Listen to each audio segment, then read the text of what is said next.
কাঁধে ঢেকে আর আসলে চাই না যে না, অনেকেই বলছে ছোট বোন হিসেবে আছে এই কাজটা আপু একটু করে দেন।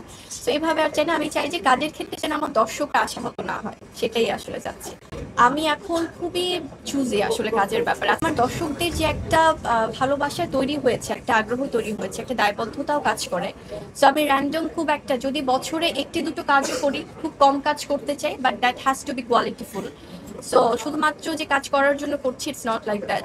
আমি চাইছি 2025 মাথায় রেখে যেন দর্শকরা সেভাবেই দেখে, কারণ আমাদেরও কিছু লিমিটেশনস আছে, আমাদের একটা বাজেটের ব্যাপার আছে সব সিনেমা টিমেই। তো সেখান থেকে আমি চাই যে ভালো গল্প, ভালো একটা প্রোডাকশন টিম বা ভালো একটা সবকিছু মিলে যখন হবে তখনই কাজ করব। সো এই জন্য কিন্তু দেখা যাচ্ছে হয়তো অনেকেই বলে যে আপু পরের সিনেমা কবে পাচ্ছি, পরের ঘোষণা কবে পাচ্ছি। তা আমার মনে হয় যে আসলে ওই কোয়ান্টিটিটা না বাড়িয়ে আমি চাই কোয়ালিটি, যেটা বরাবরই আমি করে এসেছি। So, আসলে প্রথমত আমি যেটা বলছিলাম যে সবাইকে আসন্ন নতুন বছর 2025 সালের অনেক অনেক শুভেচ্ছা এবং ভালোবাসা। কারণ আমার এই প্রিয় মানুষগুলো, এই প্রিয় সাংবাদিক ভাই বোনদের সাথে আমার যখনই দেখা হয় আমার কাছে মনে হয় যে খুব উৎসব মুখর একটা পরিবেশ তৈরি হয়। আজকেও ব্যতিক্রম না, আজকে এত এত ক্যামেরা, এত এত সব সম্মানিত সাংবাদিকরা আছে, খুবই ভালো লাগছে। আর আজকে আমরা সব একসাথে হয়েছি এশিয়া জুয়েলসের গোল্ড প্লেটেড জুয়েলারি প্রথম ওয়েবসাইট লঞ্চিং প্রোগ্রামে। এবং আমার কাছে যেটা আমি সবসময় বলি সবাইকে, যে আমি বরাবরই নারী উদ্যোক্তাদের পাশে আমি থাকতে চেষ্টা করি। যখনই তারা কোনো প্রকার এই ধরনের কোনো ইভেন্ট বা কোনো প্রোগ্রামের কথা আমাকে বলে, আমার খুবই ভালো লাগে সেখানে উপস্থিত থাকতে পেরে, কারণ নারীরা আসলে অনেক এগিয়ে যাচ্ছে। আর আমরা নারীরাই নারীদেরকে অনেক সাপোর্ট করতে পারবো, এবং নারীরা শুধুমাত্র নারীদেরকে না, পুরুষরাও নারীদেরকে অনেক সাপোর্ট করে, সেটার প্রমাণ আজকেও আমরা পেলাম। আজকে অনেক অনেক পুরুষরা আছেন আমাদের নারীদের পাশাপাশি, আমাদের বড় ভাইরা আছেন। এবং আমি যেটা বলি যে আসলে গহনা, আজকে যে এশিয়া জুয়েলসের আমরা এই প্রোগ্রামে এসেছি, আমাদের ওনার যিনি তাজনুবা আপু, আপু আমাদের সাথেই আছেন, এবং উনি আসলে অনেক সুন্দর, অনেক দারুণ প্ল্যানিং করে এই জুয়েলার্সের এই যাত্রাটা আসলে অব্যাহত রেখেছে। এত সুন্দর সব কালেকশনস। এবং আমি যখন এই প্রোগ্রামটার যখন আমন্ত্রণ পাই, চিফ গেস্ট হিসেবে যখন আমাকে আমন্ত্রিত করা হলো, আমাদের সবার প্রিয় গৌতম সাহা দাদা, আমাদের অনেক ভালোবাসার কোরিওগ্রাফার, দাদার সাথে আমার অনেক, যে প্রতিদিন আমরা খুব র্যান্ডম কাজ হচ্ছে তা না, বাট যখনই কোনো এক্সক্লুসিভ প্রোগ্রাম হয় তখনই দাদা আসলে আমাকে নক করে যে আমি ফ্রি আছি কিনা বা আসতে পারবো কিনা, এবং এত দারুণ করে প্ল্যানিং করে যে আসলে না আসে পারিই না। তো সেখান থেকে আজকের প্রোগ্রামটাতে এভাবেই আসা। আর আমাদের পাশে তো আরও আছে, সোহাগ ভাই আছেন আমাদের অত্যন্ত জনপ্রিয় কোরিওগ্রাফার। তো খুবই ভালো লাগছে। এবং আমি বলবো যে জুয়েলার্স বা জুয়েলারি এমন একটা বিষয়, গহনা আসলে নারীদের সৌন্দর্যের প্রতীক। সেটা বরাবরই আমি বলি যে গহনা মানুষকে এত সুন্দর করে উপস্থাপন করে, এবং এটি কিন্তু একটা সম্পদ, একটা অ্যাসেট।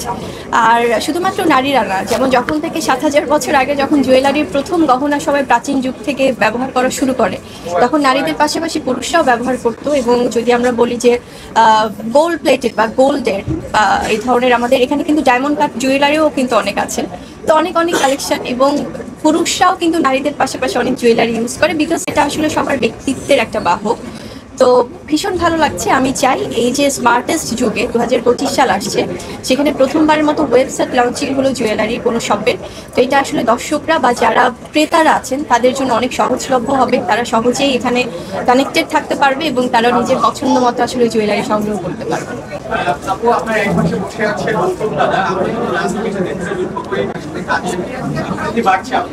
আর সাথে দাদার পেজটাও যদি আমরা দেখি, আপনাদের আর সবকিছু মিলে কি কাজ আসছে আসলে, আর একদিন পরে আসলে আমি প্রথমেই বলি, আপনারা যদি একটু লক্ষ্য করেন, আমার অনেক আগে থেকে আসলে দাদার সাথে কাজ করা হয়। কারণ যে কোনো ব্রাইডাল শ্যুট বা একটা এক্সক্লুসিভ কোনো শ্যুট হলেই দাদা আমাকে বলে, বিকজ আমি তো আসলে চলচ্চিত্রের মানুষ। সো চলচ্চিত্রের শুটিংটা নিয়েই স্বাভাবিকভাবেই ব্যস্ততা থাকে, তো হয়তো বা সবসময় টাইমে বা ব্যাটে বলে মিলে না। তো যখনই দাদা মনে করে যে একটু আগে থেকে বলে যে তুই এই সময়টা কিন্তু ফ্রি থাকিস, বা আমরা একটা দারুণ একটা প্ল্যানিং করছি বা একটা সুন্দর আমরা এক্সক্লুসিভ কোনো শ্যুট করব, তো তখনই আসলে শ্যুট হয়। বাট এটা নতুন না, অনেক দিন আগে থেকেই আমার দাদার সাথে কাজ হয়। তো হয়তো বা ইদানিং আসলে হয়তো, কারণ এখন একটু উইন্টার সিজন, সো ব্রাইডাল ব্যাপারটা একটু সবার মধ্যেই বেশি, তো সেখান থেকে ওই প্ল্যানিংটা হয়। আর দাদা ভীষণ অমায়িক এটা যারা কাজ করেছে, বিকজ উনি এমন কোনো সেলিব্রিটি নাই যাদেরকে নিয়ে কাজ করেনি। তো সেখান থেকে আমিও ব্যতিক্রম না, অত্যন্ত স্নেহ করে আমাকে বোন, ছোট বোন হিসেবে। তো ভীষণ অমায়িক একজন মানুষ, খুব আন্তরিক, কাজের অভিজ্ঞতা খুবই ভালো সবসময়। লাস্ট শুটটা দেখলাম যে লাল ড্রেসের একটা শুট ছিল ব্রাইডাল, আর সেটা দারুণভাবে প্রশংসিত হচ্ছে, দর্শকরা ভালোভাবে নিয়েছে। সেই অভিজ্ঞতাটা আসলে কেমন, সেটা এখন লুকে দেখে দেখলাম যে সবার সামনে আসছে। খুবই ভালো ছিল, কারণ আমার ব্রাইডাল ব্যাপারটাই তো আসলে লাল টুকটুকে একটা বউ, মিষ্টি একটা স্নিগ্ধ বউ হবে, এটাই সবাই আমরা বাঙালিরা খুব এক্সপেক্ট করি। তো সেই জন্য সেরকম একটা লুক এসেছে এবং সবাই ভীষণ প্রশংসা করছে। এবং আরেকটা লুক আমাদের হয়েছে যেটা অফ হোয়াইটের মধ্যে একটা পাকিস্তানি ব্রাইডাল লুক, সেটা আমাদের এই শ্যুটটাই আমরা করেছি আকলিমা খান আপুর সুন্দর একটা ব্রাইডাল লুকের জন্য, পার্লারের জন্য। তো ভীষণ ভালো লেগেছে। আমি বরাবরই চাই যে একটু এক্সক্লুসিভ শ্যুট নিয়ে দর্শকদের সামনে আসতে।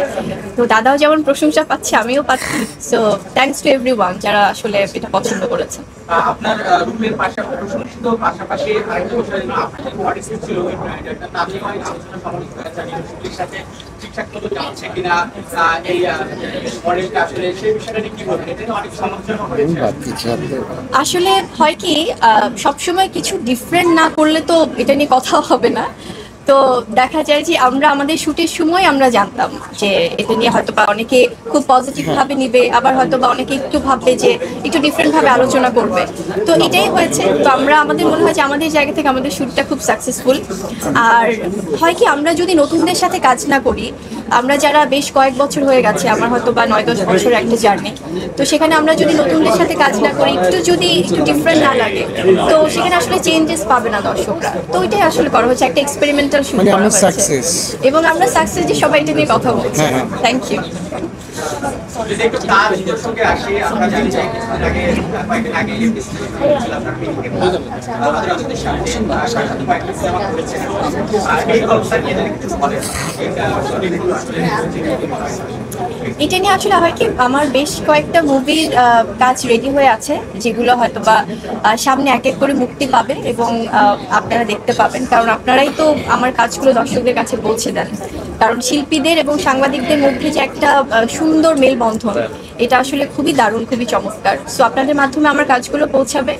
এবং সিনেমা, হ্যাঁ, বেশ কিছু সিনেমা রেডি হয়ে আছে এবং নতুন যে সিনেমাটা শুটিং করছি, সেটা অফিসিয়ালি যখন তাদের পক্ষ থেকে কোনো প্রেস মিট করবে, তখন আমরা একদম ইন ডিটেলস বলতে পারবো যে কেমন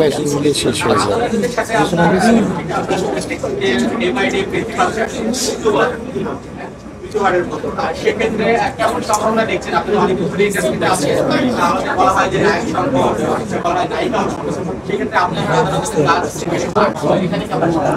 এটা আসলে পরিচালক প্রযোজকদের উপর নির্ভর করে। তারা যখনই কোনো ভালো গল্প, তাদের উপর আসলে ডিপেন্ড করে তারা কাস্টিং কিভাবে চুজ করবে। তো সেভাবে যখন আমার সাথে অন্য অনেক হিরোদের সাথে তারা মনে হচ্ছে যে গল্পে এভাবে যাবে, এই কাস্টিং যাবে, তখনই তারা চুজ করছে। তো এভাবে আসলে অনেকের সাথেই কাজ হচ্ছে। এবং আমি তো বরাবরই বলেছি যে একজন শিল্পী হিসেবে আমি সবার সাথেই কাজ করতে চাই এবং সেটাই হচ্ছে। সো জুটি হিসেবে আমার কাছে মনে হচ্ছে এটা দর্শকদের উপর ডিপেন্ড করবে তারা কিভাবে অ্যাকসেপ্ট করছে কাজে। তো বরাবরই আসলে অভিজ্ঞতা ভালো যাদের সাথে কাজ হচ্ছে এখন।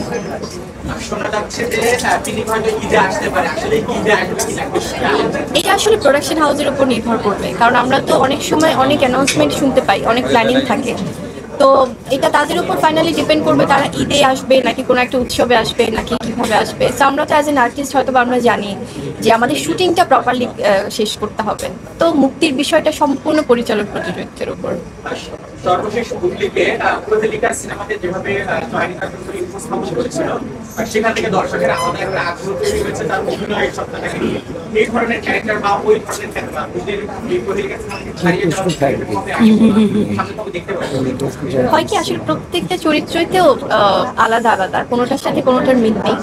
তবে আমি কিছুদিন আগেও বলছিলাম একটা গণমাধ্যমে যে আমি এখন খুবই চুজি আসলে কাজের ব্যাপার আছে না, অনেক সময় হয়তো বা র্যান্ডম অনেকের, যেমন আলহামদুলিল্লাহ যে যারা এই পরিচালক প্রযোজকরা আছে তারা আসলে যে কোনো গল্প হলে তারা চিন্তা করে যে পুবলিকে বা কাস্ট করা যায় কিনা, বা ওনাকে আমরা চাই এই সিনেমাতে।